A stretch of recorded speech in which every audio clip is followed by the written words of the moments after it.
Hi, it's Janie Morris here, and welcome back. Just getting myself comfortable.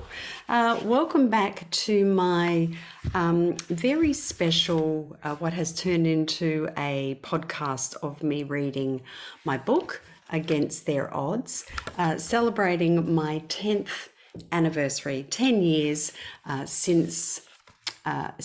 Not 10 years since I wrote the book, however, 10 years since I was given the prognosis of only 2 months to live. I wrote the book and it was published back in 2014. And so, in celebration and as a direct result of many of you asking me to read a little bit of the book, I'm actually reading a chapter every episode. So, this chapter is chapter 2. So for those of you playing along at home, I have already read the others and they're all available. All of the episodes of this very special podcast of my reading of Against Their Odds, my book about what happened to me in 2012 and how I got through it and the background on it. This is now chapter 2. By the way, you can get your own copy of the book, either in an ebook form. You can certainly, where there's only limited copies of the hard copy now left. If you would like to get any of that, it is available at my parent company's website, shirosunlimited.com, also available at Amazon, and also the entire book, audiobook, is available from the website at shirosunlimited.com, also at janiemorris.com, and also on Amazon. So sit back, relax, and let me share chapter 2 with you. Chapter 2, Yalumba Loved Us. I'll never forget, I think it was 1984, and South Australia was the host of the International Cricket World Tour. They had this century event on where the West Indies was in Adelaide, the English cricket team was here as well, New Zealand and Australia, obviously. I had just started my own business called Janie Morris Promotions. I had 2 children and I thought, how can I look after my children and still bring in an income? My mum suggested I start my own business. Doing what? I asked. And she said, optimistically, as she always used to, doing what you do best, just go and promote things. So I did. I printed business cards that said Janie Morris Promotions with my phone number, and that was it back in those days. Then I went and made an appointment with Yalumba Wines. I went in and introduced myself to the guys in the marketing department, and I told them I was now operating here in Adelaide. Like there was this big story behind my little business. I discussed with them that I had fantastic promotional strategies along with promotion staff, and if they ever needed to hire promotional material for their wines and staff for tastings, please let me know. Well, they rang me a week later and said we were to do this international cricket event for 10 days at the Adelaide Oval. They said, we have an opportunity in the members area to market our Angus Brut champagne, which back in those days, they were allowed to call in Australia sparkling white wine, which you were allowed to call in those days. Now, the South Australian Cricket Association had a contract with another supplier. However, they did allow Yalumba just to bring this in for a one-off promotion. Yalumba asked, could I come up with some sort of promotion, to which I enthusiastically said, of course I could. After hanging up the phone, I called my mum and told her I was in trouble. I explained the whole thing and that Yalumba had just contacted me, yet I actually didn't have any strategies. And I actually didn't have any promotional staff. What am I going to do, Mum? Together we created this idea that we would put in girls with little black shorts, high heels and Yalumba t-shirts tied up in the front with black Yalumba caps on and have them serving strawberries, cream and Angus Brut champagne. I pitched the idea back to the marketing team and they thought it was fantastic. Great, I had the contract. Then I was seriously worried. I had to go and get the staff. A few days later, I put an advert in the daily newspaper, The Advertiser, saying promotional girls needed, which generated a huge response. I interviewed all the girls at my house, picked 8 of them, and off we went to this week in the members area at the Adelaide Oval. It turned out to be a huge hit. It was in the papers, it was fantastic, and Yalumba loved us. Now, the thing was that because of that publicity and because it was my company, I got invited to many different cricket social events at night time.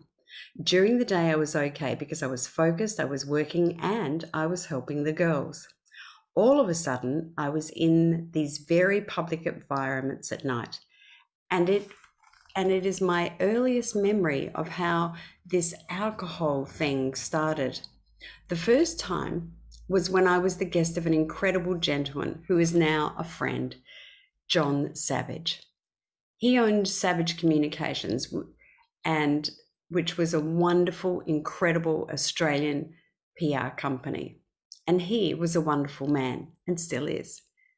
He's still a very close friend of mine, and he opened many doors for me in business. I owe him a lot. I went as his guest to the Hilton Hotel, and he was introducing me to all of these people. I was only 23 and as nervous as anything, and found that a glass or 2 of wine helped me enormously settle my nerves. That was my earliest hint that I was in trouble with my self-esteem and self-confidence. I got to the Hilton and John started introducing me to all these people who didn't have first names, just nicknames. However, I knew they were all involved in cricket. I was a bit buoyed by the wine and that I'd had at home before I left, and the extras I was given at the function, so I was feeling fine. I was chatting comfortably with everyone. Then John introduced me to this guy and said, "Janie, this is AB. AB, this is Janie." The two of us started chatting and had a lovely conversation until John came back and dragged me away, saying he wanted me to meet other people. I said, "Right, nice to meet you, AB." And then as we walked off, John remarked, "You were having a good conversation. You seemed to get on very well." "We were, John, thanks. However, I forgot to ask him what he does for work." John stopped in his tracks and laughed out loud. "Thank God you didn't, Janie. You've just been talking to Alan Border, the captain of the Australian cricket team." Whoops, I clearly didn't know anything about cricket then. The next night we were at another function at the Norwood Football Club, and AB walked in with his mates. He saw me and waved, so I downed a little bit of wine and to steel myself before saying hello.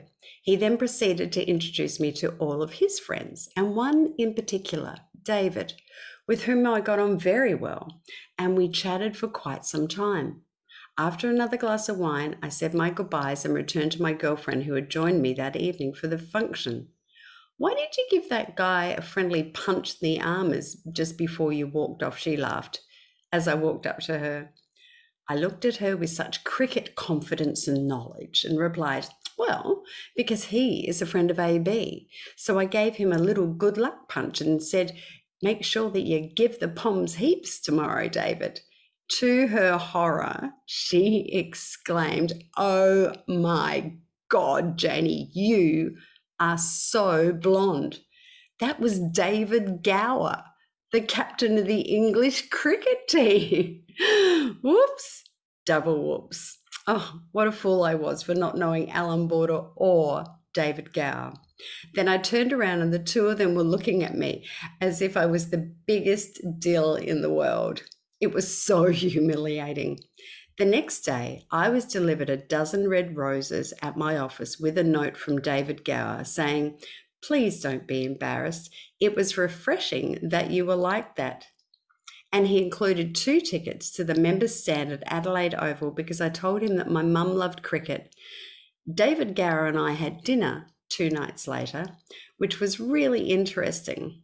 However, before the dinner, I had a couple of glasses of wine because I was nervous with the fact that this was David Gower, the captain of the English cricket team. So that was my little